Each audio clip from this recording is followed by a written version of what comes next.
इस न्यूज के प्रायोजक हैं Servo Step Power Private Limited, Servo Step for strong tomorrow और अयाज परफ्यूम्स।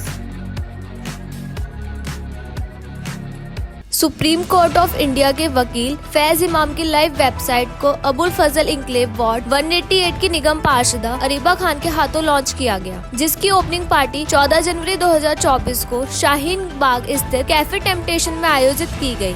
इस मौके पर जनसूरज पार्टी के अध्यक्ष Inamul Haq, IT expert Shahnawaz Khan, Face group के chairman doctor Mushtaq Ansari, business tycoon Intezar Hussain व पप्पू खान आदि गणमान्य व्यक्ति भी मौजूद रहे।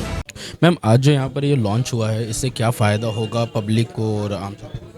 देखिए, आज हम यहाँ पे अबुल शाहीन बाग में हैं। फैज़ इमाम साहब हैं जो सुप्रीम कोर्ट के लॉयर हैं और उन्होंने अपनी लाइव वेबसाइट का इनाग्रेशन आज किया है, जो आप देख सकते हैं www.faizimam.com। ये उनकी वेबसाइट है और आप अगर इस पे जाके देखेंगे तो जिस तरह से जो भी आज तक इन्होंने अपना सब केसेस करे हैं या जो जनरल इश्यूज़ हैं या जो मुद्दे चल रहे हैं उसके ऊपर भी इनकी वीडियोज़ हैं उस वेबसाइट पे। लीगल एडवाइस के तौर पे भी आप इनकी वेबसाइट को रेफ़र कर सकते हैं। देखिए, इसी तरह की इनिशिएटिव्स को हम बहुत प्रमोट करते हैं। एज अ पॉलिटिशियन हम लोग चाहते हैं कि हमारे कम्युनिटी के जो लोग हैं वो इस तरह की चीज़ों में आगे बढ़ें। एक वेबसाइट उन्होंने लॉन्च करी है कि इतना इजी एक्सेसिबल चीज़ है कि उनके ऑफिस जाना है, उनसे बात करनी है, उससे आप इस पे भी एडवाइस दे सकते हैं, इसके थ्रू भी आप रेफ़र कर सकते हैं कई चीज़ों को। तो आज उसी के मौके पर मैं यहाँ मौजूद हूँ और मैं उन्हें मुबारकबाद देना चाहती हूँ और my best wishes to him. तो फैज़ सर की यहाँ पे वेबसाइट लॉन्च हुई है, इससे क्या कुछ फ़ायदा होगा, इसके बारे में कुछ बताएंगे हमें? देखिए, जहाँ तक मैं फैज़ इमाम भाई को जानती हूँ और इनके कॉन्सेप्ट को समझती हूँ, उस हिसाब से मैं ये कह सकती हूँ कि इससे ज़रूर लोगों को फ़ायदा होगा। और क्योंकि ये ज़मीन से जुड़े हुए और लोगों को बहुत ज़्यादा सपोर्ट करते हैं, तो इनके अंडर में जो भी केसेस आएंगे मुझे लगता है उसमें बहुत बाखूबी, बहुत ईमानदारी से काम करेंगे ये। और मैंने इनको प्रीवियस जो मैंने इनका एक्सपीरियंस देखा है और उसमें इन्होंने जिस तरीके से लोगों को सपोर्ट करा है, इवन जो EWS कैटेगरी से आते हैं यानी कि इकोनॉमिकली वीकर सेक्शन से, उनको भी इन्होंने मतलब मेरे कहने पे इतने फ्री ऑफ कॉस्ट के बराबर इन्होंने उनको सपोर्ट करा था। तो मेरे लिए तो यही बहुत बड़ी बात है कि आदमी एक बैलेंस लेके चल रहा है कि गरीबों के लिए, अमीरों के लिए और मिडिल क्लास के लिए, सबके लिए इनके पास जगह है। और ये हर किसी को और हर केस को बहुत सीरियसली लेते हैं। मतलब केस करने में जिस बंदे को पिछले 8-10 साल से कोई बेल नहीं मिली थी, मैंने एक बार दिया, एक हेयरिंग में बेल दिला ली। तो मुझे एक मैं हैरान रह गई कि इससे पहले वाला क्या कर रहा था, क्या वो टाइम पास कर रहा था या उसको परेशान कर रहा था, उसकी पूरी फैमिली को। तो मैंने तो जो एक्सपीरियंस करा है और मैं एक एज ए सोशल एक्टिविस्ट हूँ, एक पॉलिटिशियन हूँ, तो उस हिसाब से मैंने जब भी कोई केस दिया है उसमें मुझे बहुत पॉजिटिव रिजल्ट मिला है। तो मुझे आगे भी उम्मीद है कि बहुत अच्छे से काम होगा। सर, हमने ये वेबसाइट देखी, बहुत कमाल की वेबसाइट आपने डिज़ाइन की है, माशाल्लाह बहुत अच्छी है। इस वेबसाइट के बारे में और फैज़ सर के बारे में थोड़ा सा हम आपसे जानेंगे और ये जानेंगे कि इस वेबसाइट से लोगों को क्या फ़ायदा होगा, इसके बारे में थोड़ा सा ये वेबसाइट मैंने बनाई है और मेरी कंपनी है रिलायबल IT सॉल्यूशन और reliableitsolution.in जो हमारा डोमेन है। और फैज़ सर का ये पर्सनल वेबसाइट है और इंट्रो वेबसाइट है। हाँ, इंट्रो वेबसाइट है। इसमें फैज़ सर के बारे में है, उन्होंने जो वर्क किया है और फैज़ सर सोशली कितने एक्टिव हैं और NGO के साथ काम कर रहे हैं, लॉ फॉर्म के साथ काम कर रहे हैं और उन्होंने एक लॉ फॉर्म भी बनाई है और जल्द ही वो वेबसाइट लॉन्च होने वाली है। और उनका पर्सनल इंट्रो है, पूरी वेबसाइट पे उनकी गैलरी है। फैज़ सर का पूरा सफ़र आप देख सकते हैं वेबसाइट पे जाकर। और अभी और भी डेवलप होनी है, उसमें कुछ आर्टिकल्स हैं, मतलब लीगल आर्टिकल्स हैं, ब्लॉग्स हैं।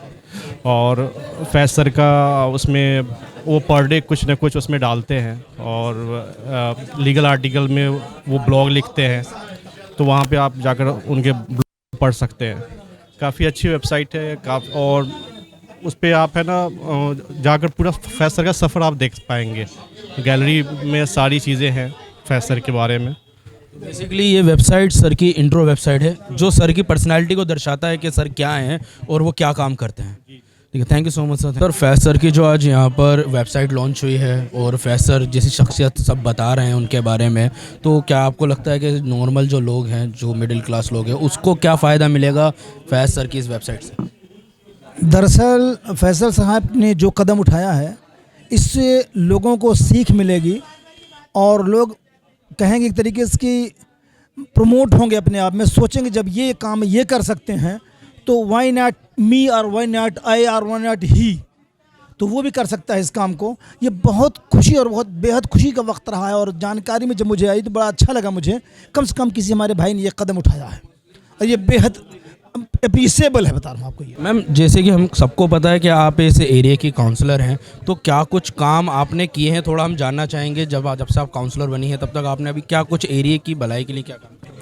देखिए, हमें मेरी काउंसलरशिप को ऑलमोस्ट 1 साल हो गया है, 1 साल से ऊपर ही थोड़ा सा हो गया है। और क्योंकि बहुत सारी एमसीडी में अभी भी कमियां हैं, क्योंकि ना स्टैंडिंग कमेटी बनी है, ना वार्ड कमिटीज़, ना जोनल कमिटीज़। उसके बावजूद हमने कोशिश करी कि जितना हो सकता है एरिया में हम डेवलपमेंट कराएं। कमिटीज़ के थ्रू बहुत सारी चीज़ें आसानी से हो जाती हैं, उनके ना होने से हमें बहुत परेशानियाँ भी आईं। जैसे कि हमने इलेक्शन में जो एक वादा किया था कि जो 8 नंबर शाहीन बाग 8 नंबर पर जो डंपिंग ग्राउंड बना हुआ था और शिफा हॉस्पिटल के सामने डंपिंग ग्राउंड बना हुआ था, उसको हम पूरी तरह से ख़त्म करेंगे। मैंने अपनी तरफ से इलेक्शन में एक ये वादा किया था यहाँ के लोगों से, जिसको अल्हम्दुलिल्लाह 50% तो हम कंप्लीट कर चुके हैं। हमने अलशिफा हॉस्पिटल के सामने वाली जो ओपन गार्बेज डंपिंग ग्राउंड था उसको पूरी तरह से नो गार्बेज जोन बना दिया है, वहाँ प्लांटेशन वगैरह भी हो गई है, उसको खूबसूरत कर दिया है। और अब हमारा 40 लाख का बजट रिलीज़ हुआ है 8 नंबर शाहीन बाग के लिए। उसका टेंडर जनवरी में ही बस लगना है, मोस्ट प्रॉब्ली अगले हफ्ते उसका टेंडर हो जाएगा और उसका भी काम जैन एंड तक स्टार्ट हो जाएगा। वहाँ पे हम 100 फीट बाय 40 फीट का एक प्लेटफॉर्म बनवा रहे हैं 8 का, और उसके ऊपर FCTS रखा जाएगा, जिसे वेस्ट कॉम्पैक्टर भी कहते हैं, और हम डबल वेस्ट कॉम्पैक्टर वहाँ पे रखवाएंगे। जो आपने देखा होगा सूर्या होटल के बैक साइड में एक बड़ी सी मशीन है, वो सेम मशीन हम 8 नंबर पे रखवाएंगे। उससे क्या होगा, कूड़ा वो कंप्रेस करके अपने अंदर बंद कर लेती है, तो उसमें हाइजीन इशू नहीं है, बदबू का कोई इशू नहीं है, सामने आपको कूड़ा दिखेगा नहीं। तो ये 2 तो बड़े काम देखिए हमने इलाके में जो वादा किया था, हमने अल्हम्दुलिल्लाह उसको आधा तो कर लिया है पूरा, ये भी इंशाल्लाह बहुत जल्दी पूरा हो जाएगा। जो अलशिफा हॉस्पिटल वाला कूड़ेदान हमने ख़त्म कराया है, उसको जहाँ ट्रांसफ़र कराया है वहाँ पे भी हम लोग डबल FCTS का प्रपोजल, एक और 40 लाख का, बेसिकली एक ही फाइल है 80 लाख की, दोनों प्रपोजल्स हैं। एक अप्रूव हो गया है, दूसरा उस काम के बाद अप्रूव हो जाएगा। दोनों जगह हम FCTS का अरेंजमेंट करा रहे हैं। जो 15 साल से जो नासूर बना हुआ था इस इलाके में, हमारे दोनों एंट्री पॉइंट्स जो थे एरिया के, दोनों पे एक ब्लैक स्पॉट था हमारे लिए, और मैंने यही वादा किया था। कई नेता आए, कईयों ने वादा करा इसको ख़त्म करने का, लेकिन अल्लाह का शुक्र, आप दुआओं से और अल्लाह के करम से हमने इसको पूरी तरह कंट्रोल करने में हम कामयाब रहे। अब इंशाल्लाह नेक्स्ट स्टेप हमारा ये है कि जो 8 नंबर के सामने जो जगह है, वहाँ पे एक कोई जगह आइडेंटिफाई करके हम वहाँ पे एक, देखिए एज अ वुमेन रिप्रेजेंटेटिव मेरा ये फ़र्ज़ बनता है कि मैं औरतों के लिए अलग से कुछ काम करूँ, क्योंकि 99% अनऑथराइज्ड एरिया है मेरा। तो यहाँ पे एमसीडी ज़्यादा काम नहीं कर सकती, ना हमें ज़्यादा बजट नहीं मिलता है, ना ज़्यादा फंड मिलता है। अनऑथराइज्ड एरियाज़ में आप बेयर मिनिमम ही कर सकते हैं, जो कि है सैनिटेशन।